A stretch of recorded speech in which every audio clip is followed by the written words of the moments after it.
not here. All right, so first let's look at some basic vocabulary. Okay, so maybe explain this word to us. So maybe Ferry, you can start. So I'm gonna write here a word. Okay, here, what does you know, when you just say saving or saving money, saving dollars, saving, so what does it mean? Collecting money? Collecting it. Okay, so maybe Not. explain a little bit more. Like, Uh, yes, for example, you take care of how much you pay for the things. You try to do not invest, to have some reserve in your account, let's say. yeah, that's a good one. And basically, you are not trying to waste of your money. Exactly. So not spending too much. No wasting money. That's good. Okay. I like that. Those are some good, good. So just putting, or just you can say a good expression, putting money aside. Yes. So you have it here and then you put it aside, meaning you don't touch it. It's for, okay. And Jana, why do people save money? Because we are all afraid of of our future and the next day. So this is the main driver. We basically feel ourselves more comfortable, right, in the long term.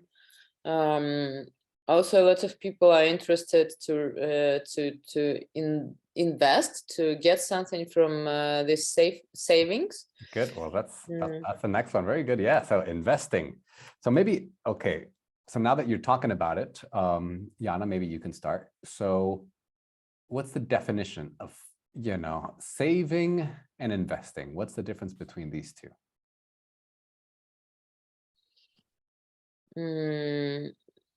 Investing is the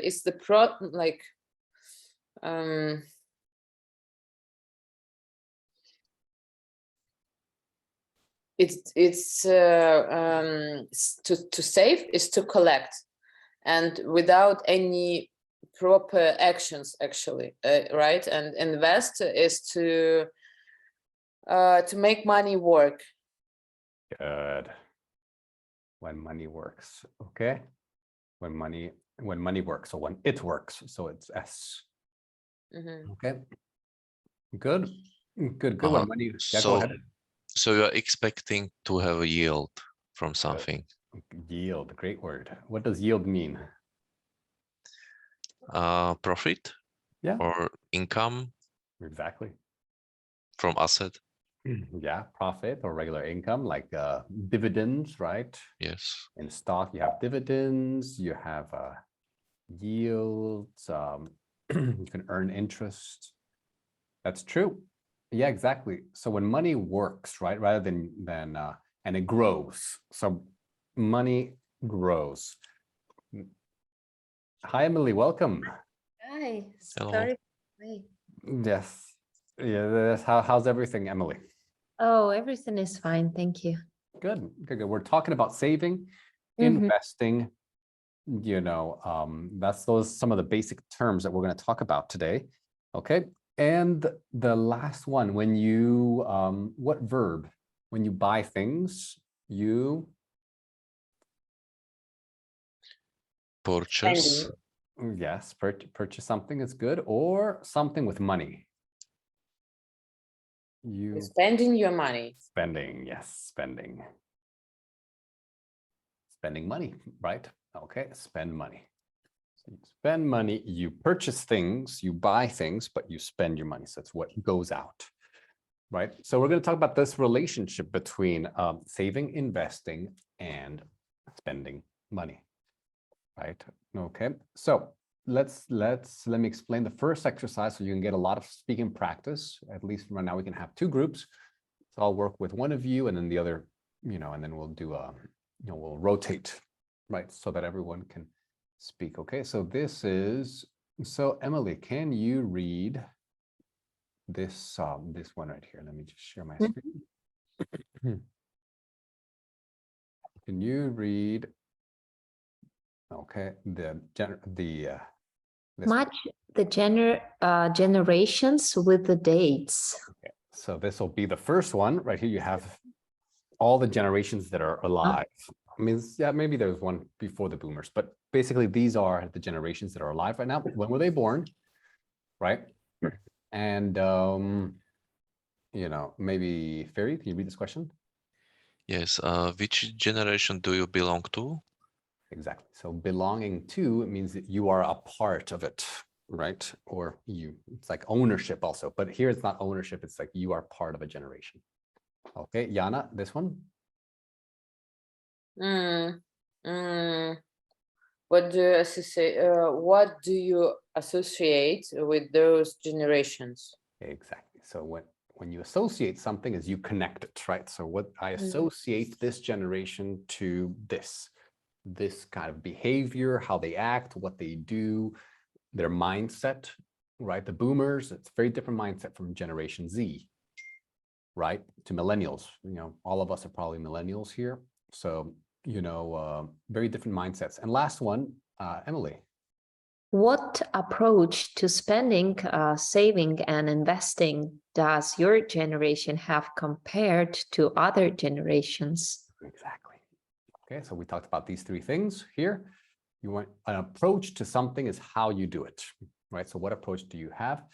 So the generations, so compare the other generations, right? Generation Alpha, Generation Z, baby boomers, and Gen X, right? So first, let's do, actually, maybe just to have it, the names, we'll do this one together, and then just to make sure that you have the right terms, and then we will do the speaking. So Sure. maybe the first one, Emily, you can start.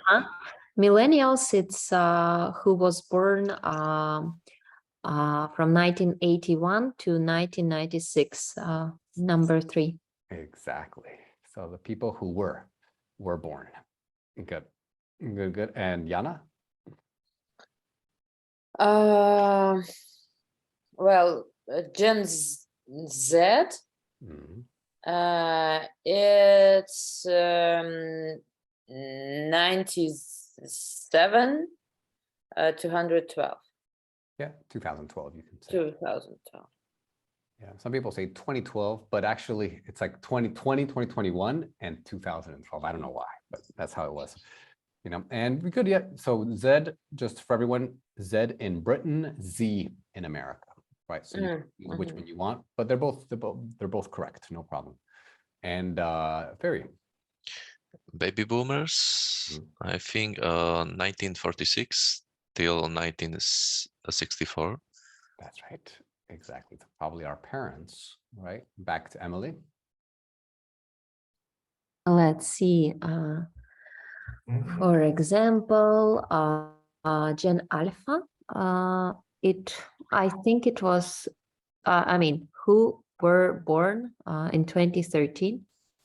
Yeah, 2013 to the present, right? So this is the present moment.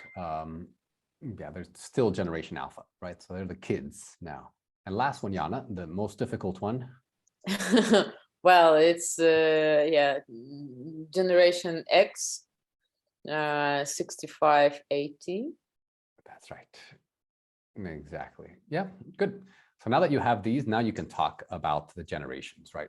So talk about these three. We'll do it in pairs, you know, and then we'll you know, we'll open it up to the vocabulary. So let me send you the PDF. You can also find it, of course, in your email.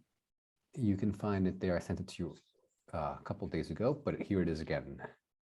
Good. So spending, saving, and investing. And we're going to look at the different generations and different approaches. All right, good. So join your breakout room for this discussion.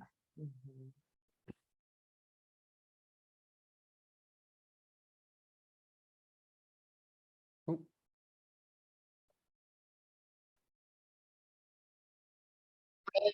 Ayana. Cool.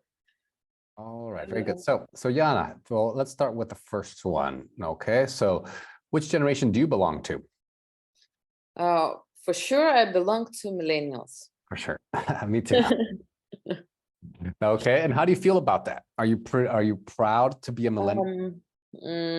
Well, at least I do understand how millennials' brain works, because I'm not sure that I do understand how like this alpha mindset works in details. It seems for me a bit like out of ground. I mean, What do you mean by out of ground? somewhere in the air always. Oh, I see. Like you know, how do I say that? Up Out in of the air, maybe, or up I in the mean, air, or like not grounded. not grounded. Yeah, I maybe see. not grounded. Well, Yeah. even the name Alpha. I mean, Mhm. it's like it's kind of like, oh, Generation Alpha. Oh, wow, the kings of the world. Yeah, Yeah. Okay, so what do you continuing from what you mentioned, what do you associate? So you said they're not grounded. Can you be more specific about that? And maybe also talk about other generations, the boomers, Generation X, etc. What do you associate with those generations? Well, I don't have a strong associations with all of those. I mean, I have some like pattern regarding baby boomers, because it's actually very well known for us all, the generation, the type of mind, first of all. Right. Like if we look how our parents think and what they say, it's very representative for this like guys.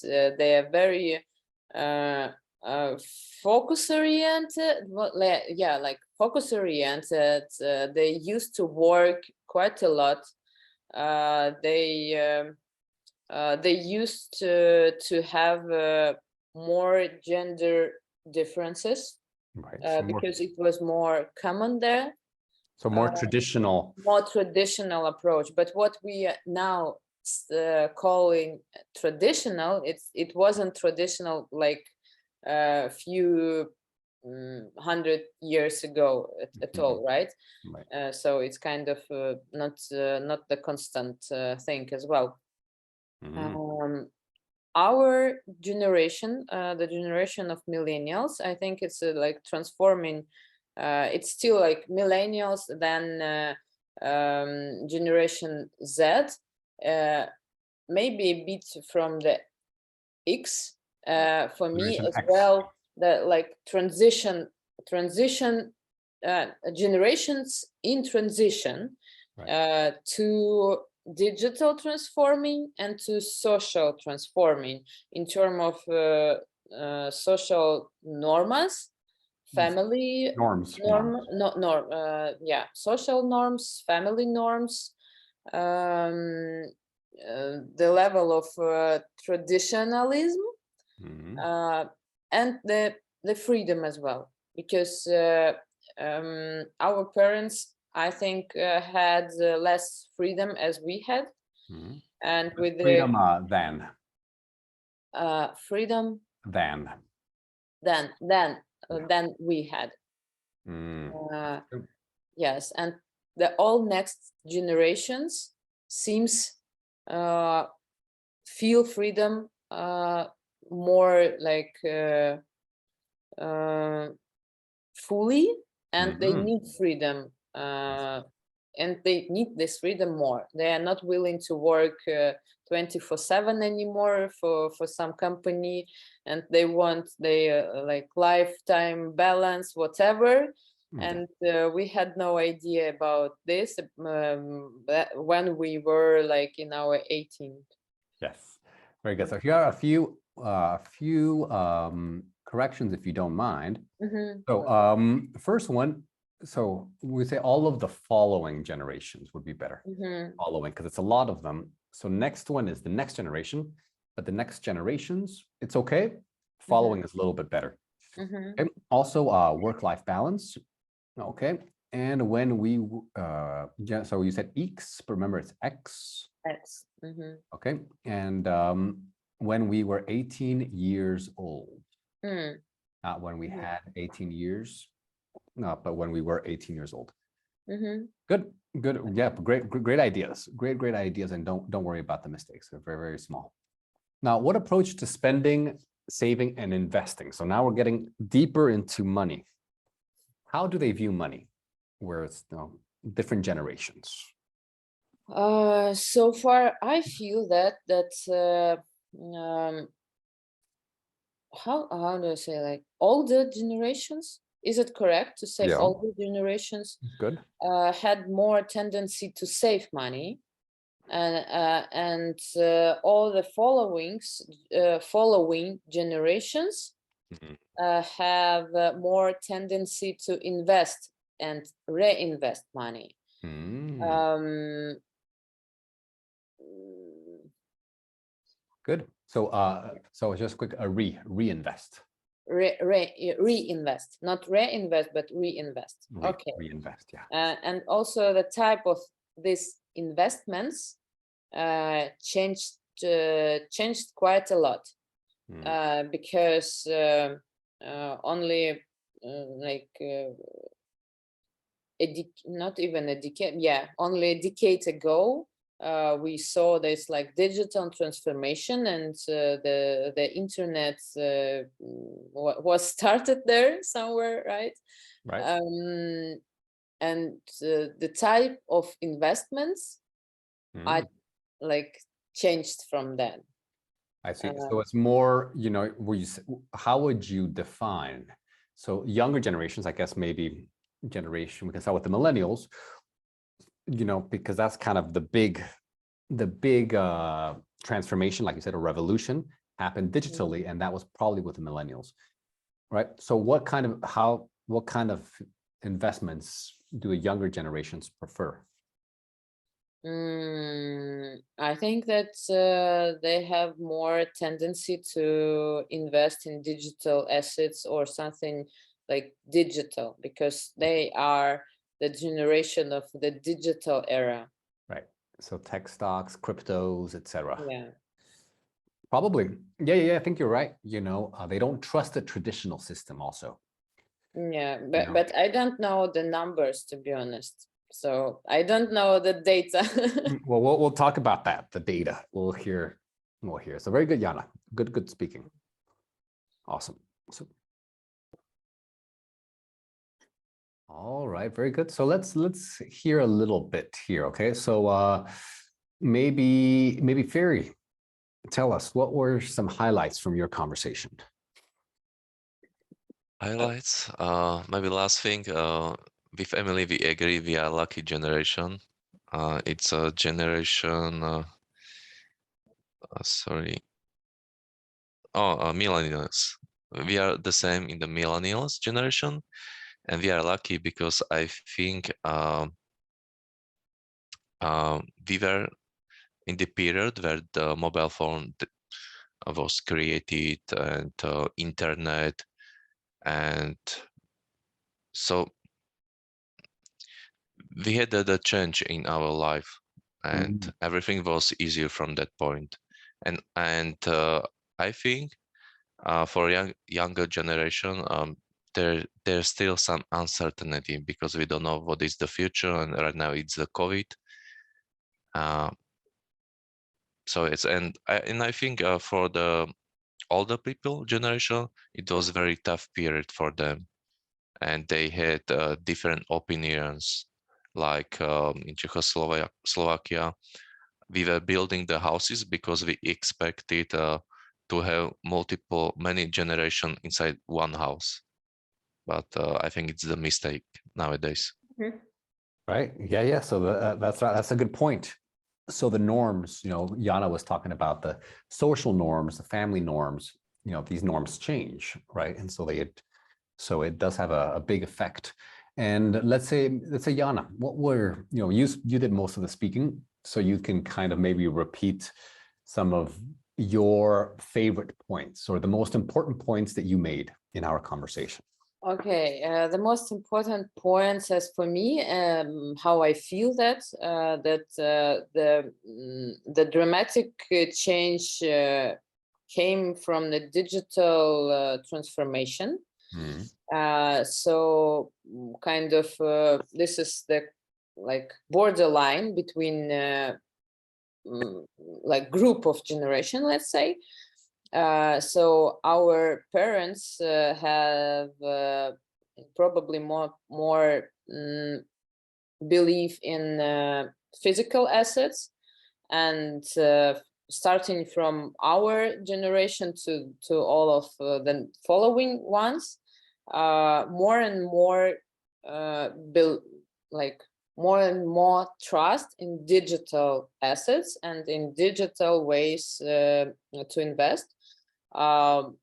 Also, what trend I feel from generation to generation is that traditional way of having a family and the social norm like changing with each like generation to have less and less traditional norms and restrictions and other stuff like, and more freedom in social and family areas.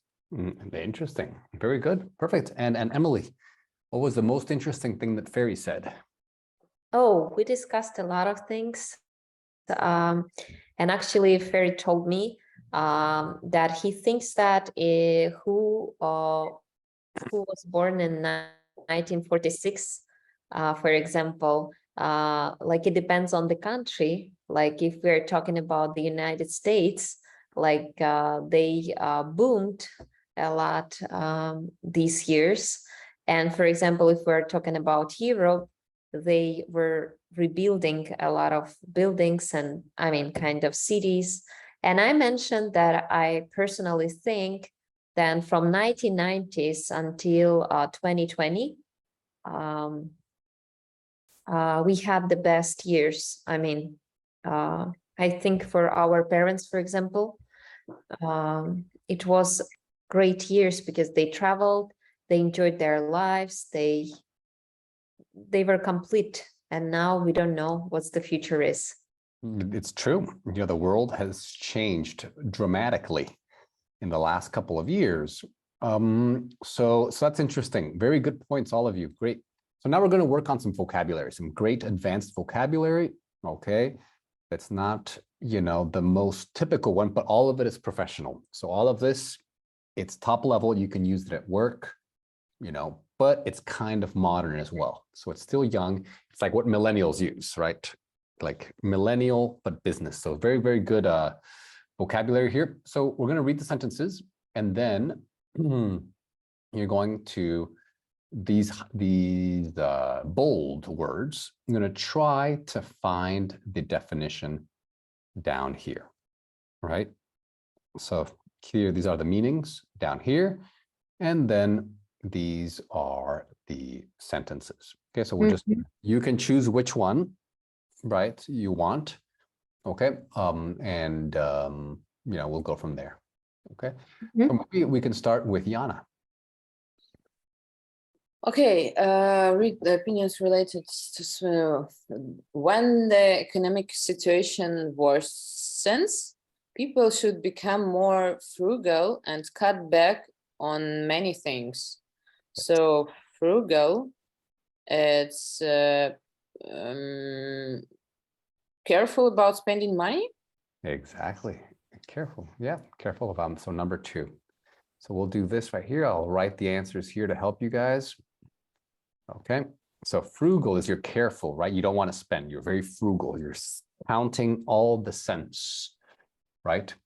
So yep. Okay. Very good. And next one, maybe Emily. Sure. It's always a suffer to shun a savings account and store cash under the mattress. Okay. So, Let's see. so what does shun mean? Let's see. Can we see like? Oh, sure. Or Or I see them. Deliberately avoid. Exactly. Very good. I have it here. No worries. Okay, no problem. Very good. So let's just welcome. So hello, Shujun. Hi. Hi. Hi. Hi, everybody. Sorry I'm late No because of problem. conflict No schedule. worries. No Hello. problem. No problem. So welcome. So tell us how are you doing today? So the Candy Great. or Shujun, what do you prefer? You can call me Candy. Candy. Oh, okay. Yeah. Good. And so tell us just something about you, Candy, just so that we so that we know, you know, where you're from or what you do or something like that. I'm currently a scientist. Oh, sorry. Yeah, so I work as a scientist by a profession. Just recently I had my baby, so I also have to relocate because of my the new employment of my husband. So I had to resign from my position with the company. So I'm currently in the transition and while applying for the MBA programs. Oh, So I wow. just want to, get involved with English classes and just to give me the English environment Great. for me to prepare for my interview. Awesome. Very good. And where are you based? Oh, right now I'm in Seattle, Washington. Oh, okay, in the US. Very good. Very good. Awesome. Great. So we're just doing this vocabulary exercise here, and then we're going to do a lot of speaking, Candy. So right now, Okay, we're cool. Thank just you. doing the definitions and what this means right here. So Okay. next one, maybe I think it's Ferry's turn. So you can read the sentence. Yes. Ferry. Yes, in the modern world, no one should be wary of stocks and investing as it's the fastest way to get rich. So wary of. Scared? Yeah. Yeah. So scared would be if you're wary of something, you are scared or Not completely trusting something. exactly. So it's number 6, right? So if you're wary. So for example, here, a lot of people are wary of some of these, digital currencies, right? This cryptocurrencies, right? But I'm not worried because I know them, but a lot of people do think that there's some risk to that. Okay, so Candy, can you read this letter D? Yes. The only thing banks can help you with is racking up debt that you will be paying off forever. Very good. So racking up debt. So what does racking up mean? I think mounting up, something like that. Yeah. 4. Increase, exactly. So you increase the debt, or you accumulate, right? You rack up debt. So number 4, very good, Candy. Back to Yana. After being hard hit by events like a pandemic, recession, or inflation, people tend to change the way they treat money.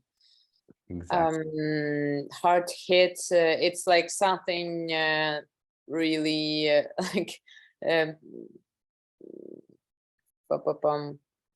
a lot of money, badly affected. Yeah, hard hit. Yeah. Exactly. Yeah, badly affected. You're hard hit, meaning things were very difficult for you. You were hard hit. Some people were very hard hit. Restaurants were hard hit because of the lockdowns, right? Very good. And let's see, Emily.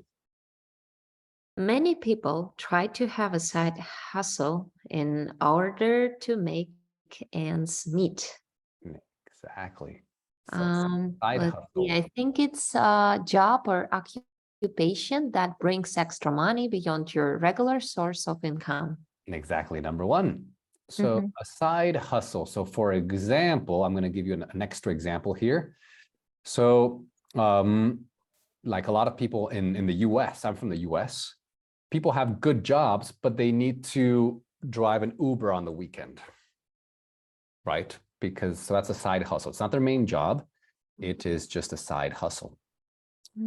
Good. And Candy, next one, G, you can read it.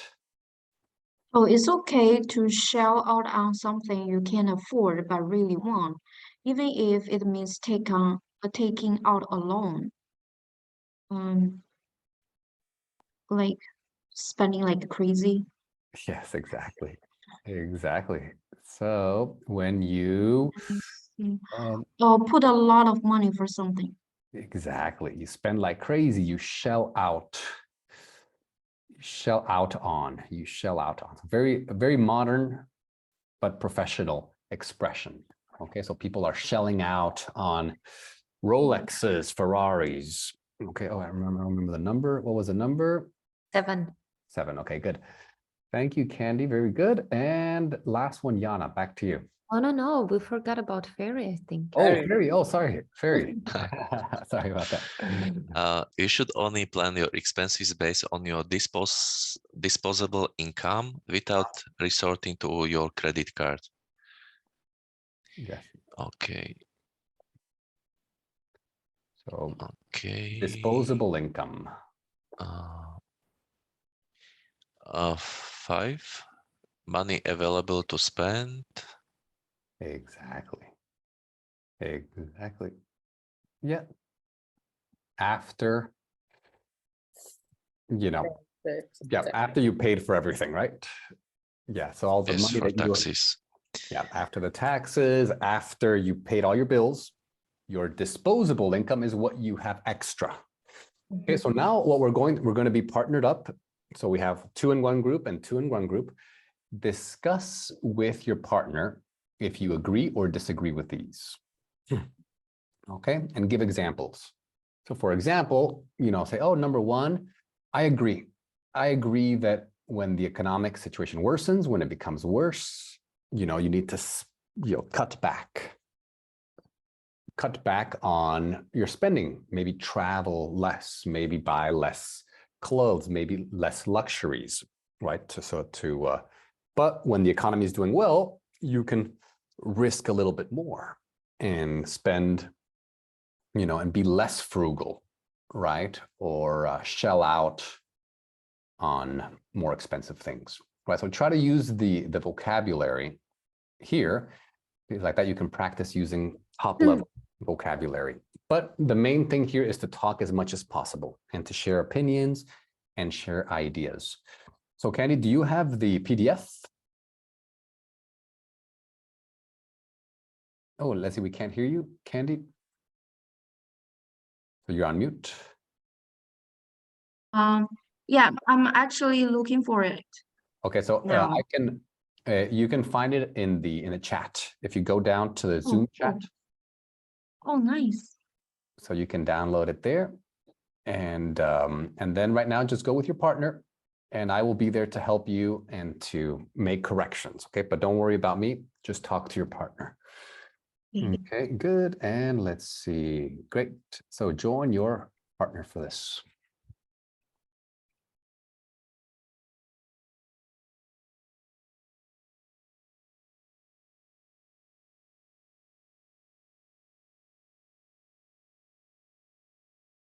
Emily.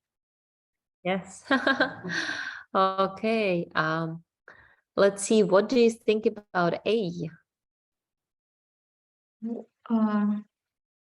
Oh, you mean A? You mean the third question, read the opinions, right? That A, right? Yes, yes. The economic situation worsens, people should be more frugal. What do you think? And let me think about it. I agree. I think that when the economic situation worsens, people need to spend less money and kind of to be very careful, to take care of their families and to spend less and to save more. I see. Yeah, I agree too. So I think I probably would prefer a certain fixed percentage. And so when it's to put aside as savings, when the rest can be costs. So when the economic get hit, and the although the percentage is the same, but the actual amount can be different. Mhm. I see. So Ken, do you think you prefer fixed, like when the economy is good and when the economy is bad, you save the same amount? The percentage is the same, but I see. I will, yeah, I prefer to have a fixed percentage, but the numbers should depend on the my earnings of each year. Oh, So I if I make more, I spend more. If I make less, I spend less. Oh, I understand. That's a good idea. That's a very good strategy, I think. Perfect. And maybe next one, Kenny, you can tell us what you think. You know, it's safer to shun a savings account, meaning it's safer to keep, cash at home under your mattress, that it's not safe to keep your money in the bank. What do you think? I think it really depends on, you well, I think it would be a huge loss just to keep cash, in a bank account, especially considering how inflation is crazy in the United States. And so, for example, if I just keep the cash in my bank and I'm not investing at all for this year, on average, we have inflation for like 8 to 9%. So we're losing out. Well, losing out pretty much my money is kind of losing for this year is to 8 to 9% due to the high increasing inflation. So but in terms of investing to keep the purchasing power, I mean it's another topic. I'm not an expert in that. What Mm. about you, Emily? I don't know. It depends on the situation. I think like globally right now, like maybe we can't even invest into stocks, for example, or even like land or properties investments. They're not okay because we don't know about the situation and how we will live in the future. That's why maybe I did. Maybe because inflation wasn't so high. But how inflation helps the mattress situation? I mean, this is like in case of the war, for instance. Of course, Yes. it's safer to store cash under the mattress. In all other cases, it's not, because we have like governments, we have global economy, and many parties involved in the process. So the whole system can't be bankrupt in a day. Mhm. And it doesn't make sense to store under the mattress, because your like flat also could be robbed or something like right.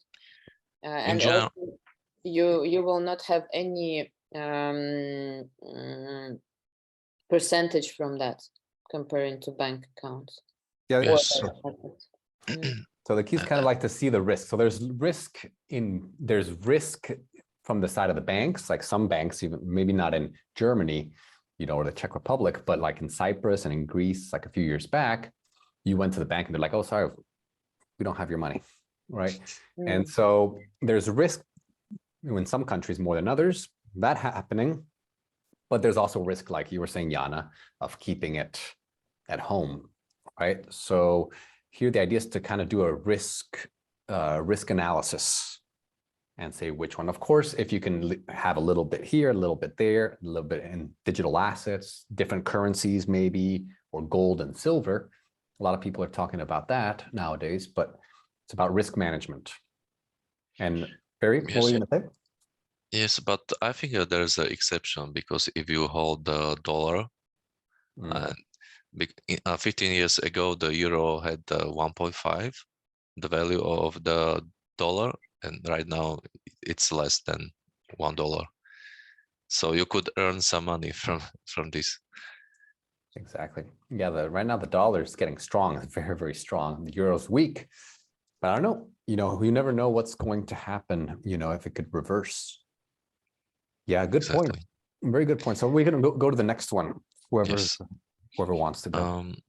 In the modern world, no one should be wary of stocks and investing, as it's the fastest way to get rich. I don't know if it is the fastest way, maybe crypto, but I think it's the fastest way, trusted way, I would say. If you don't know where to invest, there are some funds like S&P 500 and so on, which is trusted, because I think it existed more than 8 years. And It has existed. Sorry. it has existed, yes. But I know some people from older generation, they are still afraid of investing. So they are holding the money in the banks, or maybe they chose the programs from the banks which aren't profitable with a very low interest rate.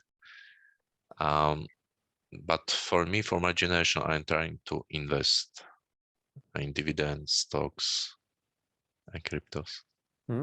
Great. And Jana, what do you think about this, about stocks? Is it a quick get rich quick scheme? Well, stocks are better than like faster than physical assets, let's say, and more stable than crypto. So it's kind of good combination, and you can diversify, right? Your Portfolio. portfolio. So investment portfolio. Yeah, diversify. That's a great word. That's a very high level, a financial term. So that's good. Diversify your portfolio. That's a very good expression there. Yeah, great. Jana, you want to do the next one? The only thing banks can help you with is racking up debt that you'll be paying off forever. Well, on the one hand, yes. On the other hand, banks are still more stable, and bank system is close related to government system. So that's why banks are still more trustable comparing to other trusted. Trusted, and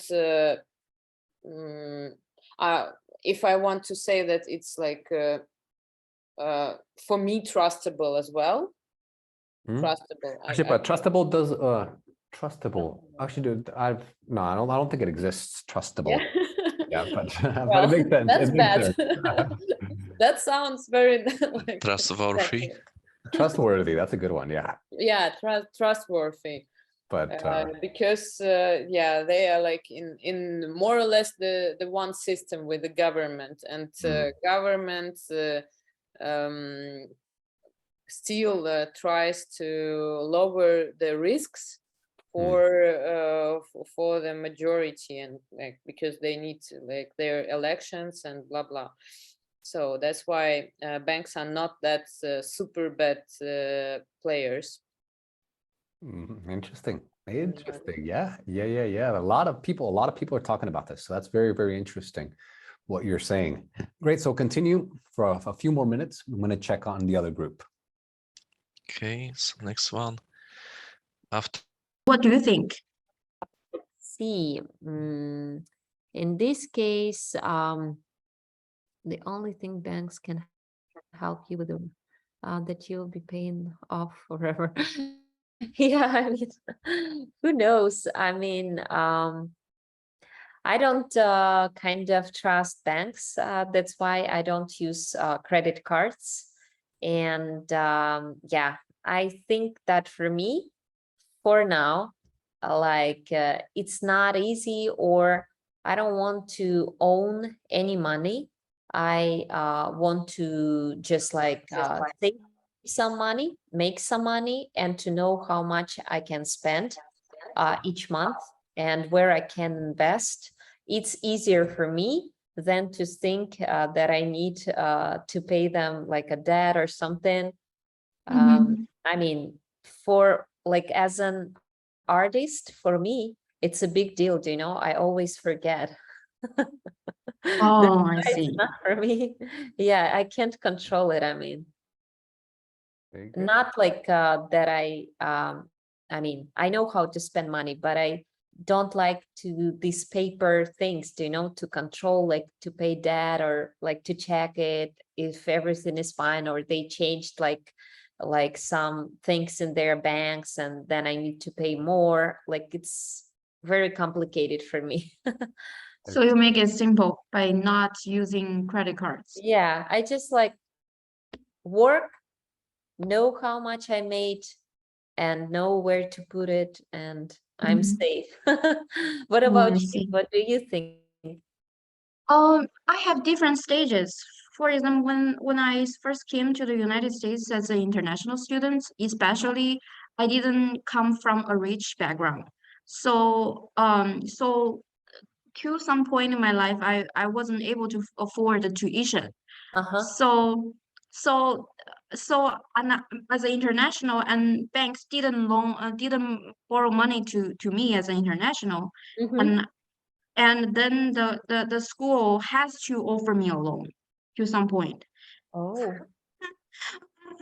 And when I just get to my work, started to work as a young professional, and I need to pay so much like tuition and lawyer fee, attorney fees, and all that. But I didn't have enough cash, so I have to kind of leverage my credit cards. Oh So my it was crazy. But now we don't have any debts, and that's a good thing. God. And so we just spend whatever, a certain percentage what we make. Oh, and are you happier right now or back then? Like it was Much 10. happier. Yeah, Yeah. much happier. That's Because why I don't want it, you know, because it's yeah, 10. yeah, the interest rate can be crazy for internationals. It can Mhm. be up to 20 or 30%. Oh, wow. Interest. Crazy. Wow. Yeah, That's way too high. That's way too yeah. high. Okay. Well, interesting. So maybe Kenny, you can read the next one if you want. Mhm. Um, after being hard hit by events like a pandemic, recession, or inflation, people tend to change the way they treat money. What do you Mm. think? Yes, I think that it badly affected our society.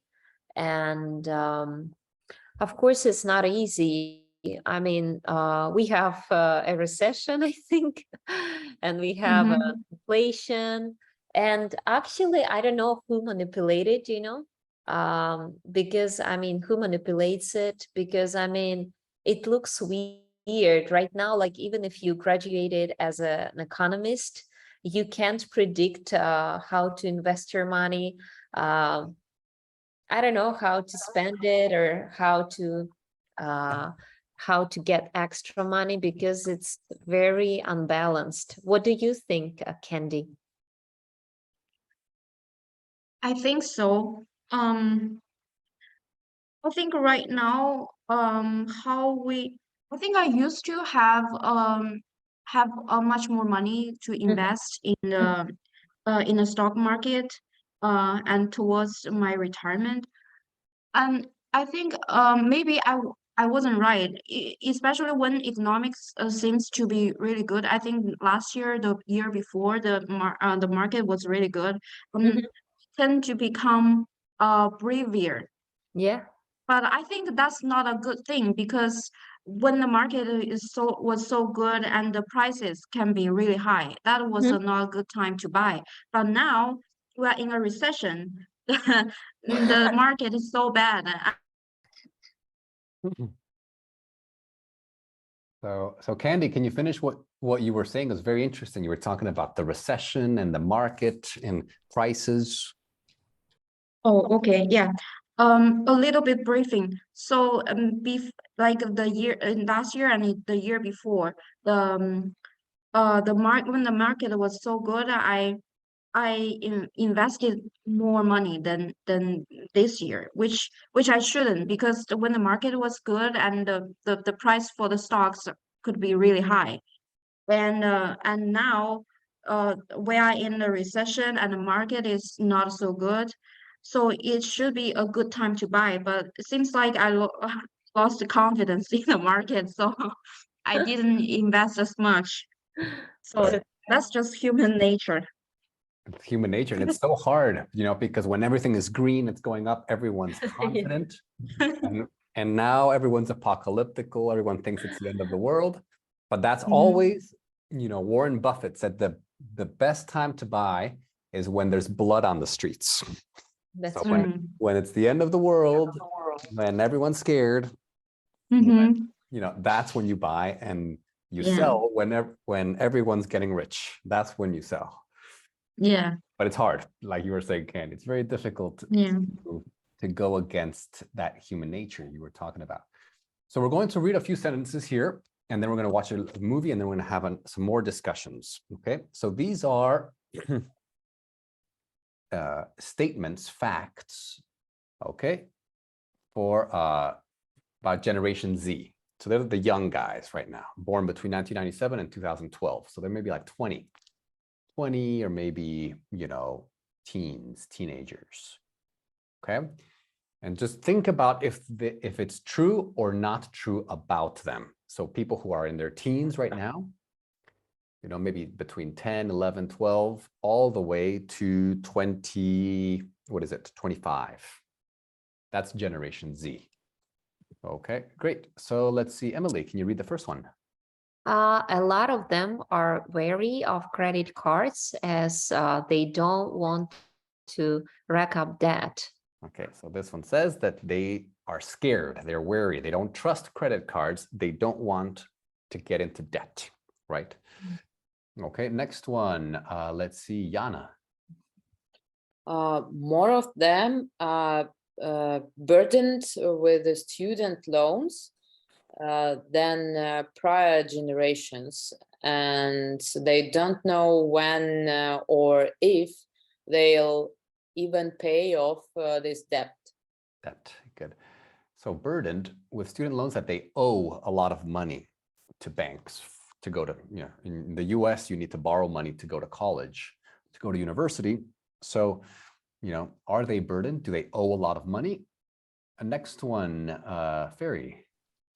Most of them shun stocks and see their saving accounts as their preferred method of investing.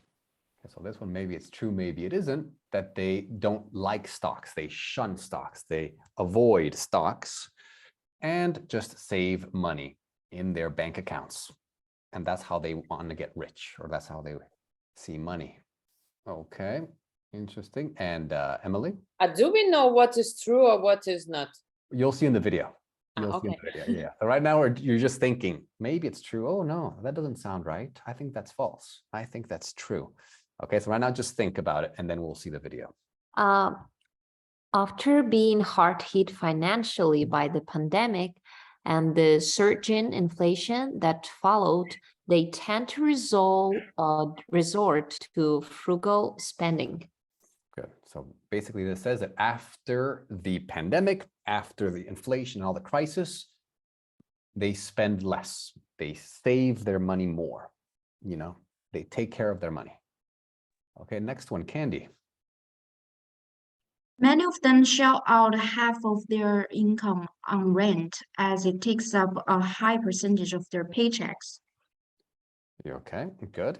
Good. Perfect. Okay, let's see. And the next one, back to Jana.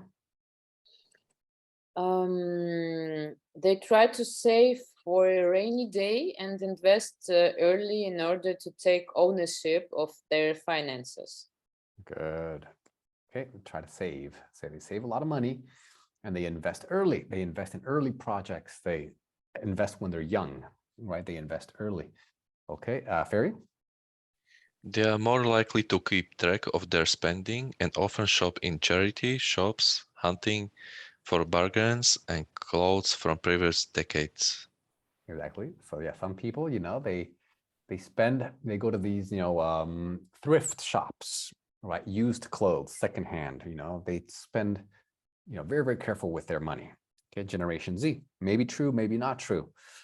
Okay, and the last one, I believe it's Emily. Most of them start side hustles to have extra disposable income. Side hustles. So maybe they drive an Uber, right? Maybe they trade crypto on the side. Maybe they make money on Instagram, drop shipping, all these side hustles, right? Mhm. So we're going to watch this video here, and then we're also going to stop it, every 30 seconds, 1 minute.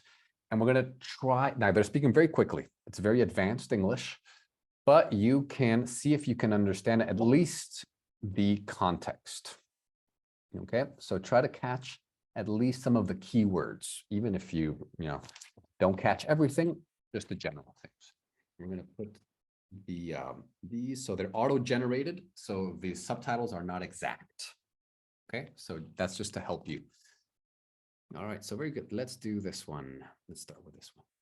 Cachero, a Bloomberg personal finance reporter here, has a great story out there about all the viral things you see right now on TikTok with how this generation is using the cash, showing its cash, storing its cash. But underneath all that sort of virality, there is sort of an underlying mood here about how they see the economy. Yeah, I definitely think so. If you consider that a lot of Gen Z came into an adulthood in the middle of the pandemic, in the midst of a recession, their finances took a hard hit. I think about 43% of Gen Z respondents in a survey said that they fell back behind their credit card payments, rent, and a lot of their other finances. And so I also think, having seen the financial struggles of their parents and older family members, they're just wary of debt. And I think we see that in their hesitance to take on student loans and to use credit cards. And they're kind of rushed into buy now, pay later services. And so if you think about, they've taken a huge hit financially during this time that's really important for their financial development, they're pretty pragmatic about the way they approach their finances. So Okay, so Candy, what did you understand from this first part? Oh, I think you're still on mute. Yeah, what I understand is because the economic is getting bad and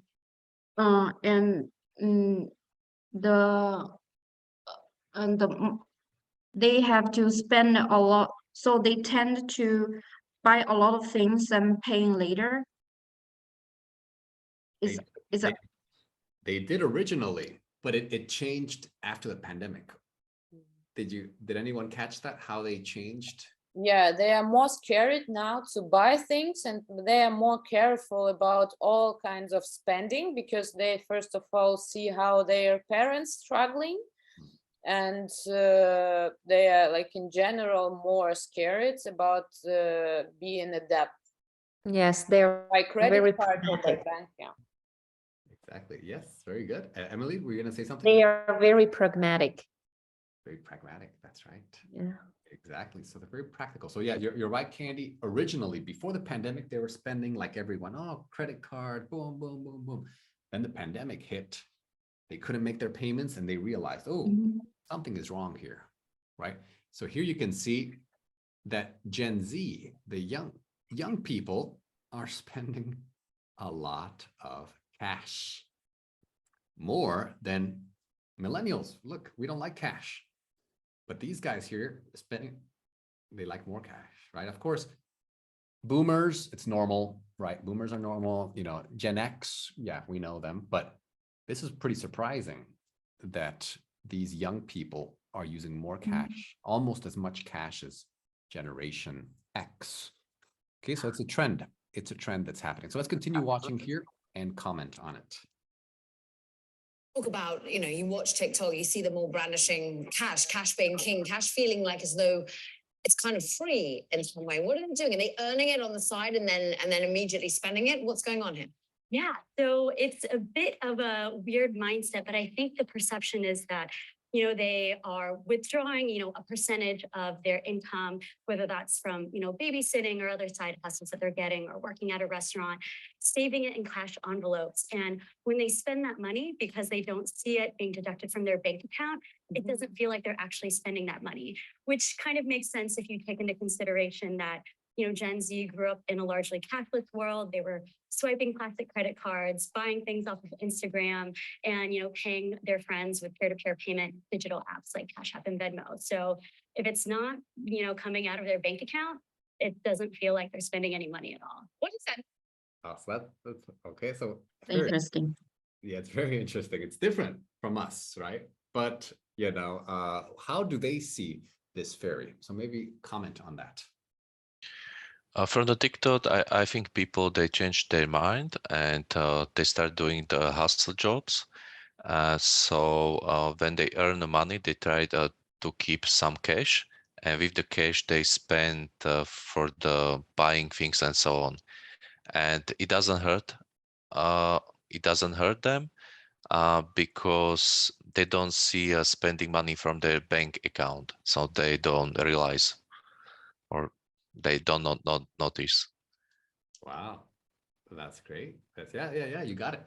Basically, so you see, it's kind of the opposite from the boomers. The boomers, they felt, just spend the credit card. You don't feel it. It's just a card, Whereas boomers Gen Z, they feel the pain when it's digital, when they see their number on their bank account, but they don't feel the pain when they're spending cash.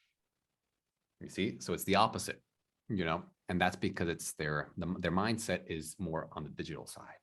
They're digital natives.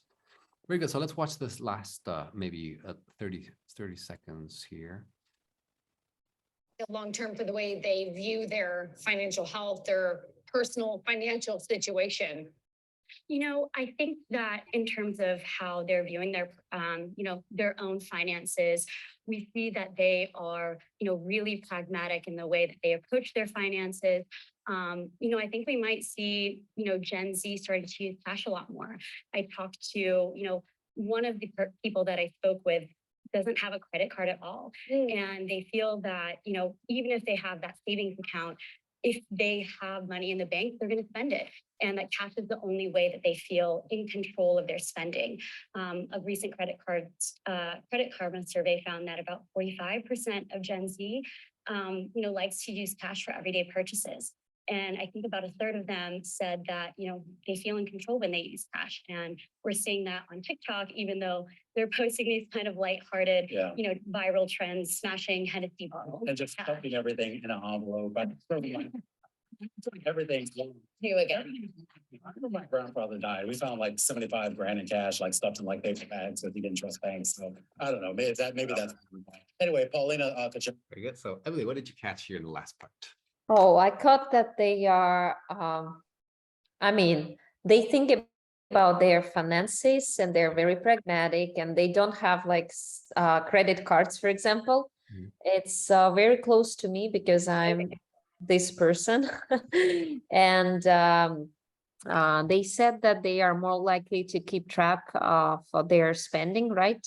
Mhm. And often shop in charity shops, for example, and hunting for bargains and clothes from previous decades. It shows maybe there is a good thing.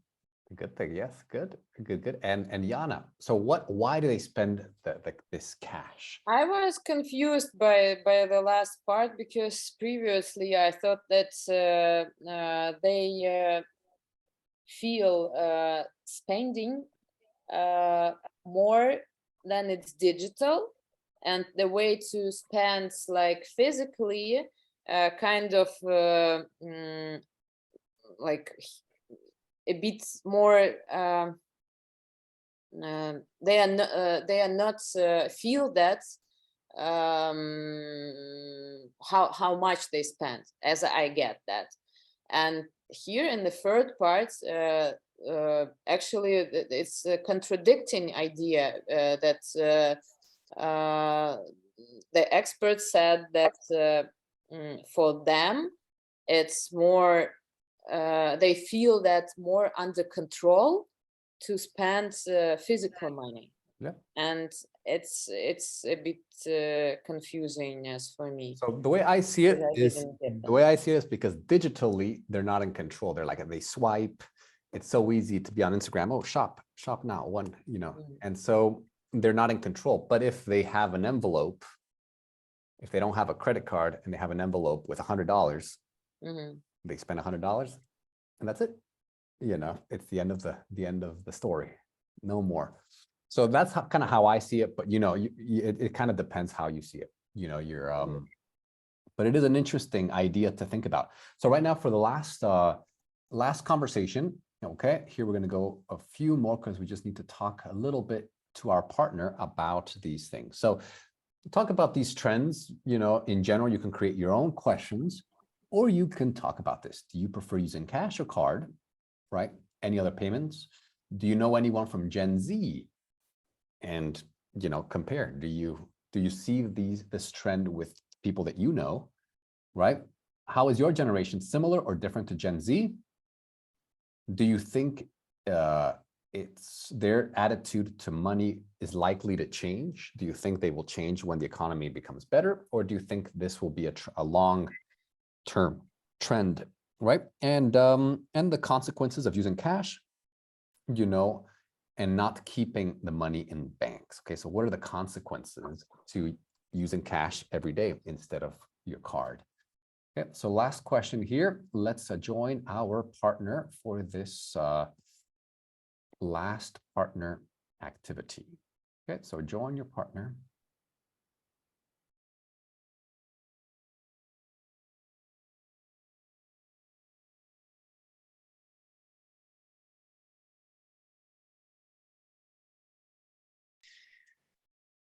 Okay. Yes. So maybe Ferry, you can ask the first question if you want. Okay. So do you prefer using cash or card for making payments and buy? What about you? Okay. For me, I prefer using the card.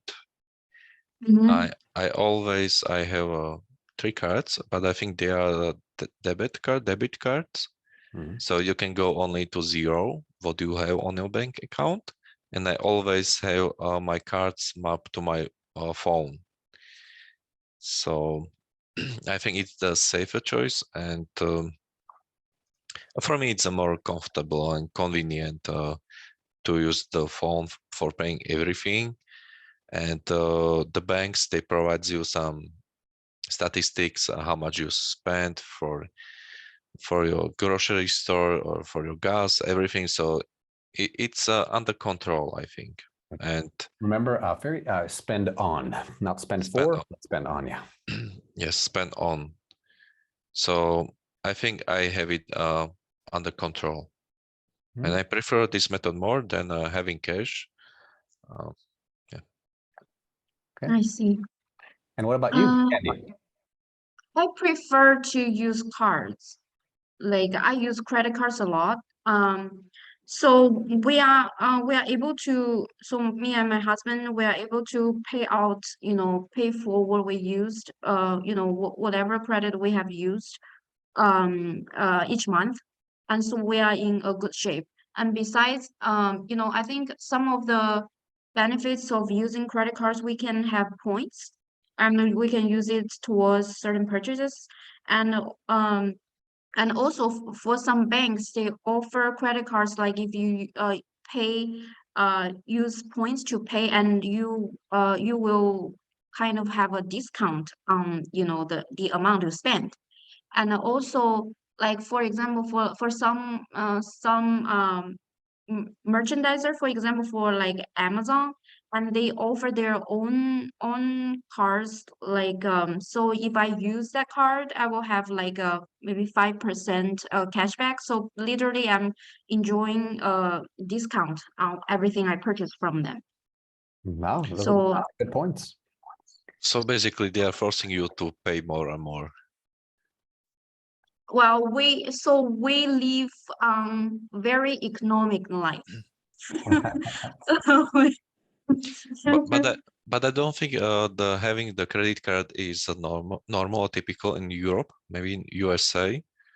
oh, But what I know, most of my friends, they have only debit card, so you can go only to 0. oh, Any digital payments, or gives you some extra sale if you're paying by cash. It's true, because like only here I realized that every cafe and restaurant, they pay extra, like not to pay, but small amount from your like bill goes to Visa or MasterCard. That's right. Yeah, Yeah, it's like- terrible. Yeah. And some restaurants here, they are like kindly asking you, or just rejecting any credit type of paying. Yeah. That's like true. That's a German thing. Germans don't Yeah. like, Mhm. don't like cards. Yeah, it's Yeah, true. And there's also still some businesses, especially restaurants and cafes, there's also, if people pay by card, they have to report it. Yes, it's And then true. it's- Also a gray zone. So it's high taxes and people, want to report less. No, Yeah. it's not, some people, think that's not right, or some people, that's up to them, but that is what's happening. We're good. So Jana, maybe you can ask Emily the next question. Emily, do you know anyone from Generation Z? Is their approach to money similar or different to what you've seen in the video? I think that it's pretty similar. And I think that the video showed us kind of the truth. And I know that they're very careful the way they spent their money, and very pragmatic. And what about you, Jana? Well, I do know few dudes from Generation Z. And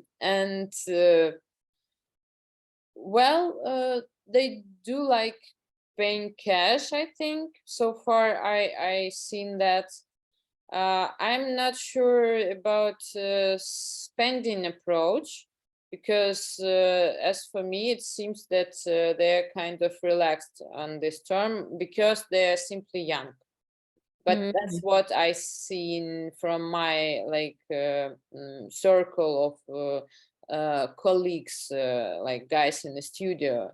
They are simply like young to do savings, so they do prefer still to buy some fancy brands, despite the fact that, like, who need this, like, I don't know, super expensive jeans or like bike, if you are not able to like do your savings, or to, I don't know, to reinvest or whatever. Interesting. Very good. Very good. So continue about 1 more minute. Okay. And Jana, how? Or banks.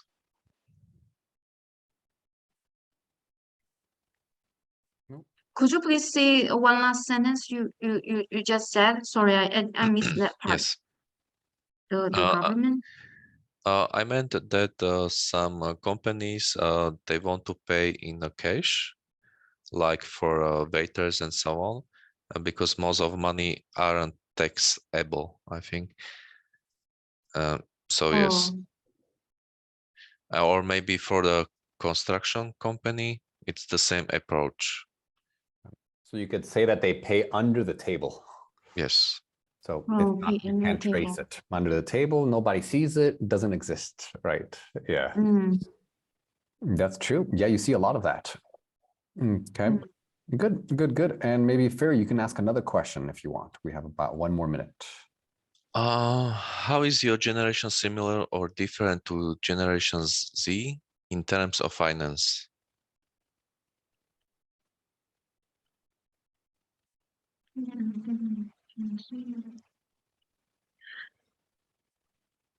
I will So I didn't know many people in the Gen Z, but I'll take my younger brother as an example. And so both of us enjoy saving up money. And see, I think he's better at money than me because he save up a bigger portion. Anything in life that is unnecessary, at all, or could be unnecessary, he wouldn't spend on any of that. So he's in good shape. Um, Wow. so we have that kind of in common.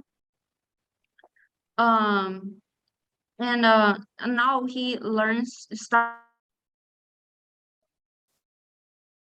All right, everyone.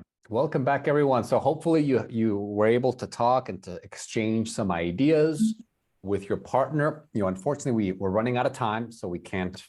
Very, interesting topic, but we're running out of time. So great session, everyone. So I would recommend doing the exercises here that we weren't able to do, right? But we covered all the vocabulary, all the verbs, and the main ideas and the trend that's happening. So that's the most important thing. So good. If you have any questions, feel free to send me a message or an email, and I will answer you. Okay, great. Any questions before we finish? No, thank you. It was very interesting. Great. Awesome. Thank Yeah, I you. really enjoyed the session. Thank Uh, you. My Me pleasure. too. Have a nice weekend. Thank you. Thank Yeah, you. thank you all. Thank you. Take care. Bye. Guys, Bye. thank you. Bye-bye.